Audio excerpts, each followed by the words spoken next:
바울과 바나바가요 1차 전도 여행을 마치고 지금 돌아온 것입니다. 돌아와서 안디옥에 있었을 때에 안디옥 교회에, 즉 그리스도인이라 칭함을 받은 그 최초의 그리스도인들이 모인 그 교회에 유대인들이 왔는데 바로 예루살렘으로부터 온 것입니다. 그런데 그 유대인들이 그냥 왔으면 괜찮은데 예루살렘으로부터 와가지고 너그 이방인들 예수 믿고 구원 얻으려면, 그리스도인들 즉 크리스찬이 되려면 두 가지 해야 돼, 그 얘기입니다. 그 중에서 하나가 할례를 하고 그리고 율법을 지켜라, 그래야만 구원 얻는다, 이렇게 가르쳐 버린 거예요. 그동안 모세의 율법을 통해서 하나님께로 나아간다라고 그렇게 가르쳤던 그 유대 전통에서 이제 새롭게 그 율법을 완성시킨 예수님이 십자가의 죽으심, 하나님 스스로의 죄의 값을 치르고 하나님 스스로의 그 화목해 하고 하나 되게 하시는 그 은총에 의해서 구원 얻는다라고 하는 이 복음에, 이 지금 이 진리를 벗어난 얘기들을 이제 하게 되는 것입니다. 그런데 이것은 어떻게 그렇게 초대교회에서 그런 얘기들이 먹혔느냐 그 말이에요. 우리는 예수 그리스도의 십자가의 죽으심과 부활을 통해서 하나님께로 나아가고 그렇게 구원 얻습니다라고 하는 그 믿음 공동체에서 어떻게 유대 율법주의가 와가지고 그렇게 교회마다 판을 치게 되었느냐 그거죠. 간단합니다. 이유는 뭐냐면 로마의 식민지로 있었던 지역의 내에서 교회였기 때문에 그렇습니다. 그 말은 다른 말로 바꾸면요, 그때 당시 교회는 유대교가 아닙니다, 우리는 그리스도교입니다, 이 말을 못했습니다. 왜냐하면 만약에 그렇게 하게 되면요, 로마 법에 의해서, 실정법에 의해서 유대교만 인정하는 로마의 그 식민 지배하에서 처절하게 예수님처럼, 물론 박해 핍박 받았습니다만은 예수님처럼 다 십자가에 처형될 판이에요. 지금 모든 믿는 사람들이 다 십자가의 형을 받고 다 처형될 판이라고. 그러니까 초대교회에 성령이 임했을 때 바로 성도들이 교회를 형성하고 결정한 것이 뭐냐면 유대교의 한 종파였어야만이 살아남을 수가 있었습니다. 이것을, 이 실정법을 알고 있었던, 바로 어느 것과 같으냐면요, 중국 선교를 해가지고 중국 교회가 엄청나고 지금 중국의 크리스찬이 1억 명이 넘는다는 보고를 받았습니다. 또 우리 교회, 우리 허민의 전도사님 시아버님 되시는 우리 최성교사님도 그것에서 다른 이름을 쓰면서 지금 중국에 선교를 하고 계시는데요, 수많은 가정교회를 만들고 있는 겁니다. 그리고 이미 선교사로서 가서 사역을 하고 있지만 그걸 외래 선교를 인정하지 않기 때문에, 처벌을 받기 때문에 어떻게 돼요? 자생종교, 즉 3자 교회로 가야 되기 때문에, 북한도 마찬가지인데, 그래서 철저하게 현지인들을 교육하고 현지인들을 영적인 리더로 세우고 그곳에서 잠깐 순서 맡아서 말씀 증거하고 교육하고, 이러한 선교를 지금 하고 있는 것과 마찬가지예요. 왜 그래요? 공산 사회주의 국가의 실정법이 살아있기 때문에. 오케이, 우리 민족이 또 우리 국가 내에서 자생적으로 생기는 그 종교는 국가에서 인정한다, 그거예요. 그러나 외래 선교는 인정할 수가 없다. 왜요? 그것은 종교만 들어온 것이 아니고 문화가 함께 들어오고 가치가 함께 들어오기 때문에 그것을 인정할 수 없다, 이렇게 되는 거예요. 그래서 가장 무서워하는 것이 사회주의 국가에서 그 사회주의 국가를 형성하고 있는 국가 운영의 가치를 복음이 흔들어 놓을까 봐 그걸 인정하지 않는 거잖아요. 이제 이러듯이 지금 오늘날 현지에도 이러듯이 초대교회는 그런 배경을 가지고 있었다, 그 말이에요. 그러니까 유대인들이 와가지고 너네들 할례 받고, 이방인들도 그리고 율법을 지켜야 지금 예수 그리스도 다윗의 혈통으로 메시아를 통해서 구원 얻는다는 것이 맞지, 그렇게 해라, 이렇게 이제 얘기를 하게 됩니다. 그런데 아시다시피 이 얘기가 이미 베드로의 그 보자기 환상을 통해서 고넬료의 가정을, 이방인 고넬료의 그 가정을 구원시키면서 이미 하나님의 구원의 계획은 이방인에게로 이미 향했다. 그래서 이미 유대인이 아닌 사람들도 다 복음을 믿고 구원 얻는다라고 하는 것을 이미 베드로가 선언했음에도 불구하고 예루살렘 교회에서 파생하지 않는 바리새파 유대 그리스도인들이 가서 그렇게 사바사바 해가지고 지금 안디옥 교회가 지금 두 개로 딱 쪼개졌다, 그 말이죠. 이랬을 때 안디옥 교회가 두 사람을 예루살렘 교회에 파송을 해서 이 문제를 해결받고자 해서 지금 예루살렘 교회가 공의회를 열었다 그 말입니다. 그 공의회를 열어서 지난주에 봤던 말씀의 7절에 가면요, 엄청난 변론이 예루살렘 공의회에 있었다 그 말이에요. 그 변론을 다 듣고 왁자지껄 했겠죠. 서로 치고받았겠죠. 이렇게 듣고 베드로가 일어나서 지난주에 한마디로 요약을 했어. 뭘로? 우리 모두는 이방인들까지 포함해서 주 예수의 은혜로 구원받는다. 율법적 행위로가 아니다. 이것을 선언을 하자. 오늘 본문 11절까지 지난주에 봤잖아요. 12절의 시작이 어떻게 하면 많은 사람들이 조용히 있어. 잠잠해져 버린 거예요. 이랬을 때 이제 정리의 무드로 갔을 때 예루살렘 교회의 공의회의 의장을 맡았던 예수님의 친동생 야고보 장로, 그 야고보, 초대교회는 다 이제 사도 선지자 이렇게 표현했는데 그 야고보 장로가 일어나서 지금 오늘 본문의 말씀을 하시는 거예요. 그래서 지금 현재 12절에는 바울과 바나바가 이방인에게 어떻게 하나님이 역사했는지에 대해서 그 행하신 표적과 기사를 말씀을 하시게 된 것을 이제 가만히 듣다가 야고보 장로가 일어났다 이거예요. 제임스가 일어나가지고 얘기를 하기 시작합니다. 무슨 얘기를 했냐 그랬더니 바로 똑같은 얘기를 하는 거예요. 시므온이라고 하는 낱말이 이제 13절에 이렇게 나오게 되는데 이 시므온이라고 하는 인물이 누구냐 그랬더니 바로 베드로의 옛 이름입니다. 그러니까 조금 전에 베드로가 얘기한 거 들었지 이방인들까지도 하나님의 주권으로 주 예수의 은혜로 구원 얻습니다. 이 얘기를 미리 해놓고 이 베드로의 얘기, 베드로의 옛 이름이 시므온이니까 이 시므온의 얘기는 선지자, 예언자, 구약의 예언자하고 같습니다 하는데 예언자가 안 나오잖아요. 그런데 누구를 일컫느냐면 바로 아모스 선지자, 아모스 예언자를 얘기합니다. 여러분 아모스 선지자는요, 이 북이스라엘과 남유다가 나눠져서 북이스라엘이 멸망하고 남유다만 남았을 때 이제 활동했던 선지자인데 우리는 잘 아는 대로 아모스를 누구라고 하냐면 정의의 선지자, 정의의 사도라고 부릅니다. 정의가 하수같이 공의가 강물처럼 흐르는 그 나라를 꿈꿨던 선지자거든요. 그런데 그 선지자를 통해 가지고 바로 주님께서 이방인들의 구원을 예언을 했다는 겁니다. 그래서 아모스 우리가 9장 11절과 12절을 인용해 가지고 오늘 본문 16절 그렇게 얘기합니다. 그래서 지금 여기 지금 싸주고 있는데 감사합니다. 그날에 이게 아모스 9장 11절입니다. 내가 다윗의 무너진 장막을 일으키고 그것들의 뭘 막으며 틈을 막으며 그 허물어진 것을 일으켜서 옛적과 같이 세우고 그 다음에 12절 그들이 에돔의 남은 자와 내 이름으로 일컫는 만국을 기업으로 얻게 하리라. 이 일을 행하시는 여호와의 말씀이니라. 이게 생생하게 예언한 것이 오늘날 이 이방인들의 선교에서 그대로 이루어졌다. 이 얘기를 예수님의 친동생으로 있었던 예루살렘 교회의 공의의 의장이었던 제임스 야고보 그 장로가 지금 선포를 하는 것입니다.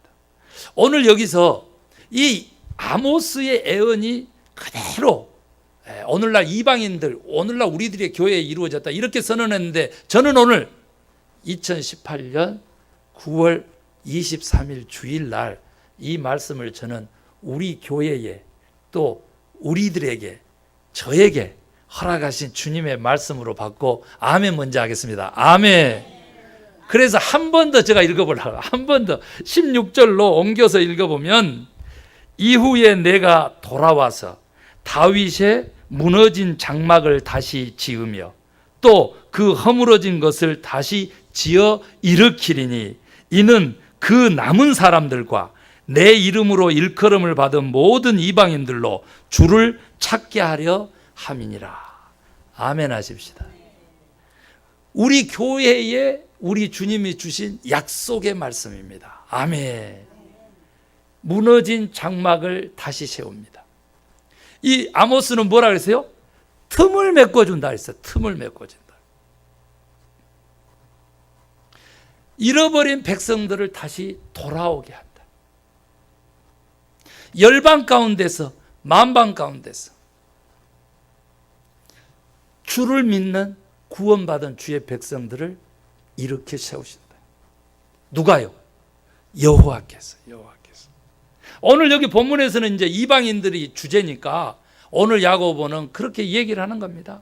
이방인 가운데서 이미 예수의 이름으로 불러 세운 그들을 하나님께서 주의 백성, 주의 장막을 회복하는 주인공들로 삼으신다. 우리가 바로 그 주인공들인 줄로 믿습니다. 아멘입니까? 그 남은 자들로 하여금 그렇게 새롭게 구원받게 하는 그 모든 이방인들, 주를 찾게, 그 남은 자들에게 그 사명을 위임했다는 거죠. 오늘 우리 교회의 남은 우리가 정말 새 가족을 하나님이 보내주실 때 정말 하나님이 찾으셨던 바로 그 하나님 주의 예수의 은혜로만 구원받은 바로 그 구원받은 백성을 가족으로 맞이할 수 있게 되기를 원하고, 하나님의 백성으로 삼을 수 있게 되기를 원하고, 우리 나성소망교회의 일꾼들 기둥들로 앞세워 삼을 수 있게 되기를 원합니다. 아멘입니까? 우리가 무슨 기득권을 얘기하고 우리가 무슨 배타성을 내세울 수 있겠어요? 제가 유대주의자들의 그러한 그 주장에는 실정법이라고 하는 그 국가 권력이라고 하는 것이 뒷자리하고 있을 뿐만 아니라 영적으로는 제가 지난주에 지적했는데 뭐라 그랬어요? 선민의식이 차 있다는 거예요. 선민의식이. 그러면서 이 사회에, 이 세상에 대해서는, 이방인들에 대해서는 배타성을 가지고 있고 자기 자신에 대해서는 우월감을 가지고 있다니까. 여러분요, 내가 포용력이 없잖아요. 내가 수용성이 없잖아요. 그러면은요, 그 속에는요, 뭐가 있어? 저 바다처럼 가장 낮은 곳으로 흐를 때만이 모든 것을 받아들일 수 있고 천국의 문은 가장 낮은 곳에 있다라고 하는데, 우리들의 마음속에는 강팍한 교만과 우월감이 차 있다 이거예요. 딱딱한 자기 중심성이 차 있는 거죠. 그러니까 다른 사람 이야기를요 알아듣지를 못하는 거예요. 하나님의 말씀도요 온전하게 내가 영의 귀로 듣고 내 영혼 속에, 마음 속에, 내 생각 속에 하나님의 그 말씀의 영과 능력이, 그 생명력이 이렇게 자리에서 나를 다스려야 되는데 내 생각은 내 생각대로 그대로 있는 거야. 과거의 경험을 절대시하는 거, 그거 안 된다고 해도 그거 그대로 있는 거예요. 그래서 그걸 다른 사람한테 강요를 해. 그런데 오늘 이 문제를 가지고 예루살렘 공의회는 아주 지혜롭게 해결을 했다. 첫 번째 뭐냐 그랬더니 소통이라고 하는 방법으로 해결을 한 겁니다. 많이 변론을 하게끔 했잖아. 그리고 베드로가 얘기했죠. 야고보가 얘기하죠. 그렇게 해서 소통을 통해 가지고 합의점을 찾은 거예요. 나는 이 성령의 교통하심의 은혜를 가로막고 있는 내 편견, 내가 가지고 있는 못된 습관, 우리 교회뿐만 아니라 우리 민족의 역사에 흐르는 전통, 그런 것들이 무엇인지 한 번쯤 되돌아볼 때라고 생각합니다. 오늘의 이 유대주의 말씀을 통해서 내 안에 교만과 자기중심성과 배타성이 없는지 이건 내려놔야 하나님의 길, 하나님의 뜻, 하나님의 음성을 들을 수가 있는 거라니까. 그래서 하나님께서 환경을 통해서 역사하시고 하나님의 역사를 주권하시기 때문에 정말 열어가시는 그 글에 어게인스트하고 반대하고 막아서는 장벽이 되는 일이 없어지는 거예요. 오늘 유대주의자들이 그리스도로 구원을 얻었다고 하면서 다시 그 장벽이 되는 것 좀 보세요. 이방인 선교에 자기가 방해물이 되고 있어. 이 장애물이 되고 있어. 이것을 극복하려고 하는 방법이 첫 번째가 소통이었다. 그 다음에 두 번째가 뭐냐면 제임스, 오늘 야고보가 사용한 방식대로 여호와의 말씀, 구약의 예언서의 말씀, 아모스의 말씀, 그 아모스 9장 11절과 12절을 가지고 말씀을 가지고 우리가 이렇게 장벽을, 이방인 선교의 장벽, 하나님께 어게인스트하는 적그리스도에 대한 삶을 청산할 수 있게 했다. 그래서 오늘날까지 우리 한반도까지 구원이 임한 줄로 믿으시면 아멘 하시기 바랍니다. 뭘로? 주의 말씀으로. 주의 말씀으로. 소통과 주의 말씀이 있어졌을 때 우리는 우리의 그 자기 중심성을 허물 수가 있다. 오늘 우리가 많은 말씀을 애우고 있거나 삶에 적용하지 못해도 하나님의 말씀이라고 하면 처음 접했어도 순종하려고 하는 마음이 너무 중요하다. 그 하나님의 말씀이라고 하면 내가 받아들이고 그 말씀대로 그대로 실현하려고 하는 그 의지, 그 믿음이 너무 중요하다. 예루살렘의 초대교회의 이 이스라엘 교회 공동체는 이것을 결정했기 때문에 오늘날 땅끝까지 이르러 이 선교의 사역을 감당한 줄로 저는 믿습니다. 그래서 이방인들도 하나님 나라의 주인공이 되는 역사를 이루어낸 것이죠. 그런데 오늘 그같이 옛적에라고 하는 표현을 써가지고 옛날 몇백 년 전에 선지자의 그 이야기를 가지고 말씀으로만 이렇게 해가지고 이방인 선교 이제 다 열려 있으니까 너네들 그대로 받아들여, 이게 아니고요. 그 유대 전통을 강조하는 그 사람들의 주장을 일부 수용하는 장면이 나옵니다. 그것이 무엇이냐 그랬더니 바로 첫 번째, 일단 전제를 걸어놓고 네 가지 것을 예루살렘 첫 공회가 결의를 하고 채택을 하게 돼요. 그런데 그 첫 번째가 뭐냐 그러면 우리도 매기 힘든 할례와 율법의 준수라고 하는 거, 이거 이방인들에게 무거운 짐으로 멍에로 매지 말자. 이거 첫 번째 결의합니다. 그것이 19절에 나와요. 19절에. 그렇게 하고 20절로 가면 중요한데 이 전제가 있어 적어 난 다음에, 즉 할례라든지 율법 강요 안 돼. 이거 선언하고 난 다음에 오히려 율법에서 주장하고 있는 세 가지 것을 지켜야 된다라고 지금 얘기를 하는 겁니다. 그래서 20절에 보면 다만 해가지고 첫 번째 뭐요? 우상의 더러운 거, 그리고 음행 두 번째요. 그 다음에 세 번째하고 네 번째가 이게 거의 같은 것으로 보고 있는데요. 목매어 죽인 것과 피를 멀리하라고 편지하는 것이 옳다. 이 결의를 한 거예요.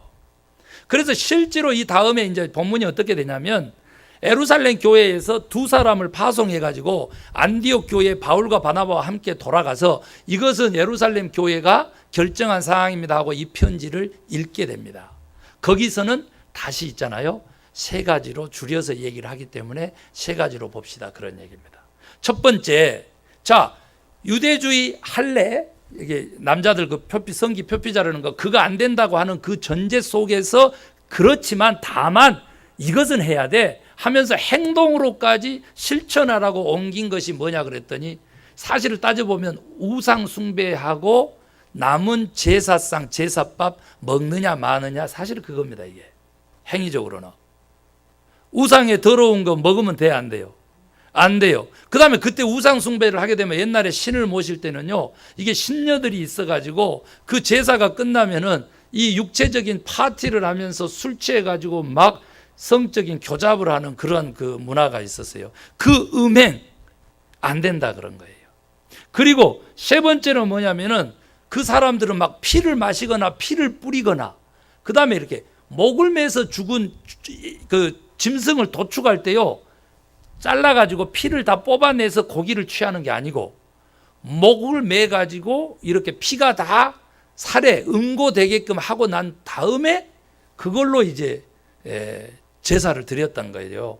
그리고 또 그것을 또 나눠 먹었다고. 그러니까 피를 많이 섭취하게 되잖아요. 그러니까 그거 건강에도 안 좋지만 그거 여호와의 법에 어긋나니까 그거 목매어서 죽인 음식과 피 먹지 말아라, 이렇게 이제 하나로 정리를 합니다. 이제 나중에 그 안디옥 교회 이방인들에게 이제 이렇게 얘기하죠. 왜냐하면 그 시대의 문화였기 때문에 그 문화로부터 이건 탈피해야 된다 그거예요. 그런데 이게 단순히 육적인 것이 아니라고 하는데 오늘날 우리에게까지 말씀의 의미가 있는 것입니다.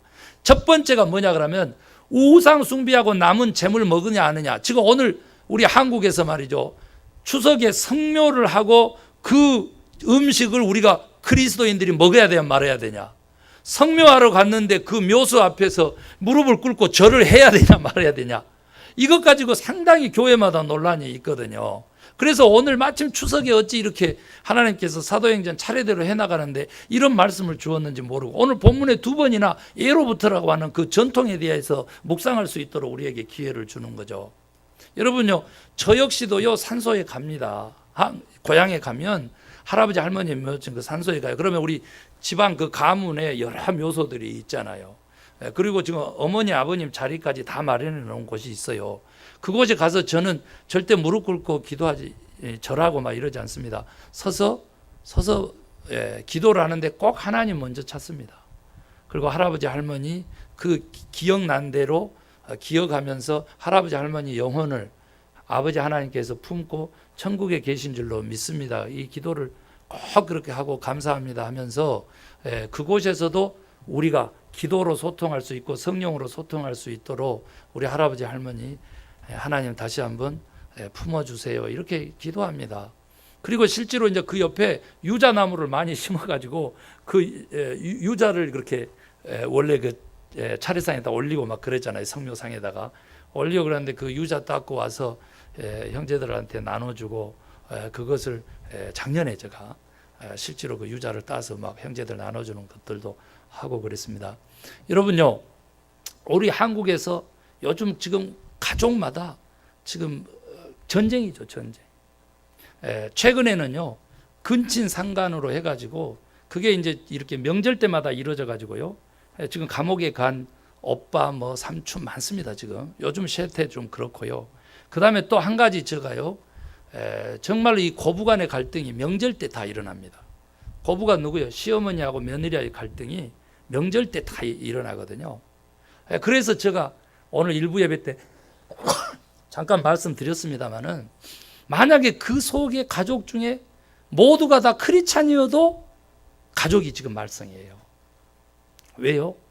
누가 부엌에서 쫄병 역할을 하느냐 이런 거 갖고 상처를 너무 많이 받아요.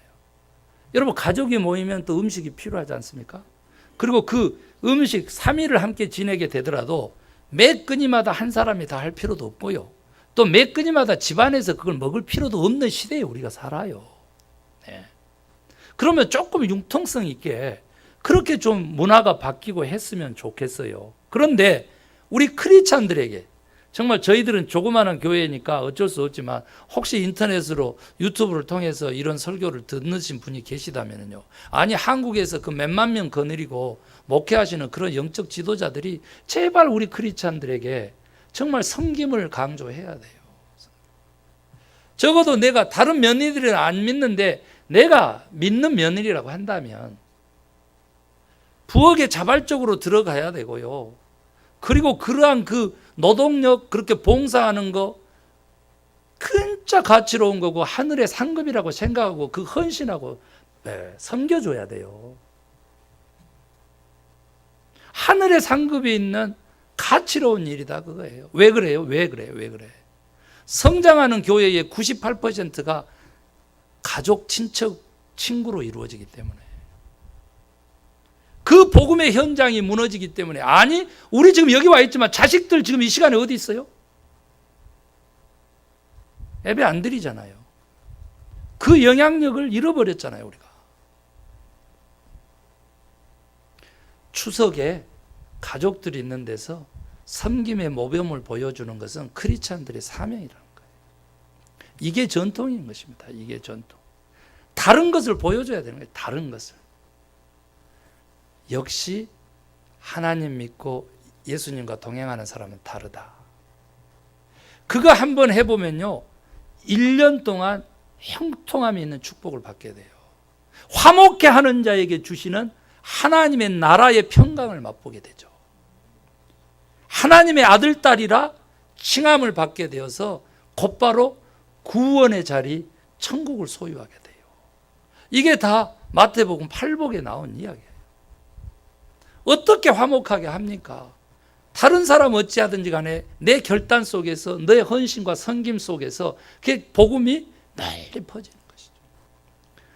그거 얘기 한 가지만 하고요.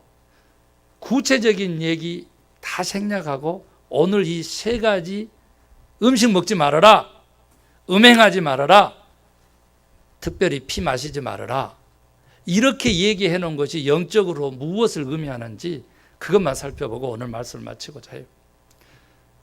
우상 숭배의 그 더러운 거 그거 멀리 해라, 그거 먹지 말아라 이 말이 아닌 거예요. 말 그대로 우상 숭배하지 말라는 거예요. 아멘 하시기 바랍니다. 음행이 그것을 증명하고 있어요. 음행은 지금 현재 먹는 그 음식이 아니잖아. 우상 숭배하는 제사의 그 문화인 거예요. 그런데 그 음행도 멀리 하라고 했잖아요. 그것은 무엇을 의미하냐면, 음행이 뭐예요? 하나님의 백성인데 하나님 외에 다른 신을 섬기고 있는 게, 이게 영적 간음이고 은행이라는 거예요. 음행. 오늘 우리들이 지금 하나님의 생명을 얻었다고 하는, 하나님의 아들 딸들이 됐다고 하는 구원의 자식이라고 고백하면서 만몬을 섬기잖아. 돈을 섬긴다니까. 돈이 지금 현재 나를 지배하고 그 돈이 가장 큰 가치고 가장 우선하고 그러고 있잖아요. 어떤 사람은 그 돈이 만족하게 되면 이제는요, 그 돈이 주는 쾌락, 그 음행에 지금 중독돼서 만족하고 있잖아. 인생의 중심이, 삶의 중심이 거기에 가 있잖아. 그거 못하게 하는 거예요. 그거 못하게. 사랑하는 성도 여러분, 오늘요, 예로부터 온 전통은 하나님을 섬기는 자에게 하나님이 복 주시고 하나님을 섬기는 자만을 하나님이 살리신다는 사실이에요. 영성의 길, 그 길을 믿고 우상 숭배하지 않는 거, 영적으로 간음하고 음행하지 않는 거, 오직 하나님께 우리의 마음을 올인하는 거, 생각을 올인하는 거, 삶을 올인하는 거, 이것이 바로 하나님이 주시는 선교의 길, 복음의 길이다, 그 말이에요. 아멘 하시기 바랍니다. 제가 생명 살려보려고 1년에 40명씩 어린아이들이 미국에서 죽어갑니다. 그런데 지난 12년 통계인데 그걸 아직도 예방하거나 풀지를 못하고 지금 있는 겁니다. 이미 10년 전에요, 그것을 아이를 차에 방치하지 않도록 원천 봉쇄하는 그 특허가 이미 나와 있어요. 그런데 그것은 자동차 제조 회사에서 그걸 받아들여서 해야만 가능한 걸로 그렇게 되기 때문에 10년이나 그 좋은 의도가, 좋은 개발품이 특허를 받아 있지만 상용화 못 되고 있는 거예요. 그것을 발견하고 어떻게 하면 아이를 아예 차에 두지 않도록 예방할까? 우리 여동생 형수님 있습니다만은 기도원에서 내려올 때 포스 줄라이, 바로 그때죠. 포스 줄라이 인디펜던트 독립절에 기도원 올라갔다가 가족이 다 올라갔다가 기도하고 내려오는 도중에 차 안에서 아이디어를 준 거예요. 그래서 작년에 이미 한국에 있는 큰형님 네 분과 조카한테 이것을 개발해서 빨리 사업을 할 것을 권해드렸는데 콧방귀를 뀌던 얘기인데, 아이 1년 후에 다시, 작년 4월이니까 1년이 훨씬 지났죠. 그 후에 다시 아이디어를 주신 거예요. 그래서 예방 차원으로 이것을 연구하다 보니까 특허 가출원이 됐고요, 새로운 것으로 됐고, 지금 시제품이 만들어져서 한두 달 후면 아예 출시가 되고, 이제 미국으로 건너오는 그 시간은 좀 있겠지만 곧 미국에 상륙하게 됩니다. 그리고 또 동시에 메이드 인 코리아만 아니고 메이드 인 USA를 만들기 위한 작업에 지금 착수해서 일이 진행되고 있거든요. 여러분요, 보세요. 세상 사람들이 보기에는 이것이요, 사업적 행위예요. 목사가 사업가냐? 사업하는 거예요. 세상 사람들이 보기에는 똑같아요. 그런데요, 저는 청지기 재정교실 하면서 일찌감치 인생의 주인자를 놓고 하나님하고 경쟁하는 유일한 존재인 만몬에 대해서 지피지기면 백전백승하고 적을 알고 나를 알아야 백전백승한다. 그 승리하는 삶을 위해서, 만몬을 지배하는 삶을 위해서 연구해온 사람으로서 선한 의지를 가진 우리 크리스찬들이 이 세상의 부를 컨트롤할 수 있어야 돼요. 그게 청지기 직이에요. 또 다른 부를 창출하고 나하고 관계된 사람들을 먹여 살리는 일에 청지기직 사명을 감당하는 거예요. 저는요, 세상 사람들이 목사가 사업한다 이렇게 얘기를 들어도요, 파인이에요. 왜 그래요? 원래의 목적이 한 어린 생명이라도 살리고 구원하자고 하는 그 목적이 있었기 때문에 하나님이 그 아이디어와 그 다음에 거기에 따른 축복을 주실 거라 믿는다, 그 말이에요. 오늘 우리들도요, 똑같은 말씀인 거예요. 지금 현재 우상 숭배하고 제사 지낸 그 음식 안 먹는 그 행위, 그것 자체가 중요한 게 아니고 그런 행위들을 통해 가지고 하나님만을 섬기기로 결단하는 우상 숭배를 멀리하는 복음의 길에 갈 수 있다는 거죠. 오늘 여기요, 목매달려서 죽인 짐승 그 고기 먹지 말아라. 피를 먹지 말아라 이렇게 지금 얘기하는 거예요. 그것을 이방인들에 권해야 되겠다 이렇게 예루살렘 교회가 결정한 거예요. 그건 말 그대로 율법인데 그걸 왜 권하냐 하면 이방인의 육체적 생명에도 도움이 되지만은 또 한 가지가 뭐예요? 또 한 가지가 피가 가지고 있는 가치를 심어주는 거죠. 생명 존중 사상을 심어주는 거예요. 너희들 멸망받지 않고 심판받지 않냐고 저 세상에 저 영원한 나라에서도 영생할 수 있도록 복음의 기회를 여는 이때에 너희들 가진 그 힘 가지고 유대인들 우리 약소 국가와 민족 죽이면 안 돼. 그 엄청난 그 메시지가 숨어 있는 거예요. 로마의 시민권 가지고 그 권력의 창칼 가지고 그것 가지고 약소 민족 죽이면 안 돼. 그 핏값을 받게 될 거야. 우리들에게 개인적으로 얘기하면요, 한 사람의 인생, 한 사람의 영혼, 그게 살리는 것이냐 죽이는 것이냐 그것 보고 말하고 그것 보고 판단해야 돼요. 생명 존중의 의식이 있어질 때 지금 남북한의 정상이 만나서 꼬든들고 그게 중요한 거 아니고 그 북한에 있는 그 어린 생명에 대한 인권, 그 생명의 존중성 때문에 북한에 구호 자금을 보내고 경제적 발전을 꿈꾸고 기도하고 그래야 되는 것이지, 사회주의 국가를 찬성해서 뭐 그 권력들 거기에 그 반열에 끼어서 사진 찍으려고 그렇게 기도하면 안 돼요. 억울하게 반대 의견을 가졌다고 정치범 수용소에 있는 그 북한의 인권의 실상이 보여지는 것은 그 생명의 존엄성에 의해서 근거해서 그렇게 되는 거예요. 오늘날 저에게, 김재율 목사에게 저 인격, 저 사람을 왜 교회에서 받아들이고 수용하고 포용합니까? 이런 비판하는 사람 많잖아요. 내가 하나님의 자리에 서지 않고 끊임없이 그 생명의 존엄성 가지고 용납하고 기다리고 받아들이는 것이죠. 그러나 공동체의 생명성이라고 하는 게 있거든. 공동체를 깨는 그러한 악한 사탄의 도구 역할을 하는 인물과 영혼들이 있어요. 그 공동체의 생명력을 위해서는요, 목회자이기 때문에 책임을 지기 때문에, 이 공동체의 책임자이기 때문에 과감한 결단을 할 때도 있는 거예요. 여지껏 용납하고 20년 동안 받아들였지만 너 뭐야? 예배자로서는 오케이. 그러나 절대 사역자는 안 된다. 할 수 있는 거예요. 괜찮아요. 요게도 괜찮아. 왜? 그 사람을 겪어보지 않았기 때문에 객관적으로 보면 목사가 파쇼고 그냥 말 그대로 누구 표현대로 혈기 목회하는 사람이라고 그렇게 얘기해도 괜찮아. 파인. 암덩어리 하나 제거하면요, 온몸이 사는 거예요. 저는 어제 3시에 간암에 걸려가지고요, 배를 기역자로 이렇게 니은자도 아니고 요렇게 갈라서 뚜껑 다 걷어내고 간을 다 띄어내고 요만한 조각 하나 남겨놨는데 그 간이 다 자란 사람을 사진으로 이렇게 보고 만났어요. 그 남편의 부인 되는, 와이프 되는 분이 사진을 다 보여주면서 저 간 수치가 정상인의 7배니까 큰일 난다고 살려보자고 약을 들고 와가지고 그 사진을 보여주면서 우리 남편도 살았으니까 목사님요, 간 수치 이거 걱정하지 마세요. 한 달 후에 피 뽑아서 재보세요. 정상으로 돌아오지 않으면요 자기가 다 돌려주겠다고 큰 소리를 치고 가셨어요. 여러분요, 생명의 존엄성을 가진 자 영생하는 것입니다. 이게 하나님의 자녀야. 밖에 사람들이, 세상 사람들이 보는 눈도 중요하죠. 선교적 역할에서는.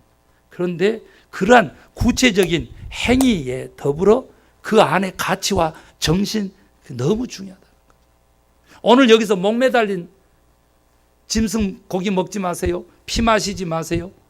이방인들로 하여금 그런 삶을 살라고 하는 것은 그 문화로부터의 결별인데, 그게 뭐냐면 약육강식, 그것이 지배하는 세상으로부터 당신 구별되는 사상과 생각을 가지고 살아가세요.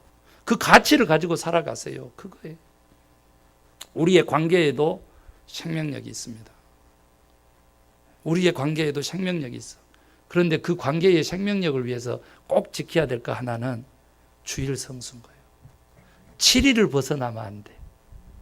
그래도 7일 만에 다시 회복하고 7일 만에 다시 만나고, 이것이 관계의 생명력의 그 유지입니다. 여러분요, 우리 조국은 추석이라고 하는 명절을 통해서 가족 공동체를 다시 회복하는 것입니다. 그런데 요즘 하도 분열이 심해서 제가 여담으로 그렇게 대형교회 목사님들이 우리 크리스찬들이 명절 때마다 부엌을 차지하고 헌신하는 사람들이 됐으면 좋겠다. 한 보따리 선물 싸가서 모든 가족에게 다 나눠주는 사람들이 됐으면 좋겠다. 나보다 훨씬 잘 살지만 세상적으로 돈을 어마어마하게 가지고 있는 형제지만 오히려 내가 더 큰 선물을 그들에게 베풀면 좋겠다.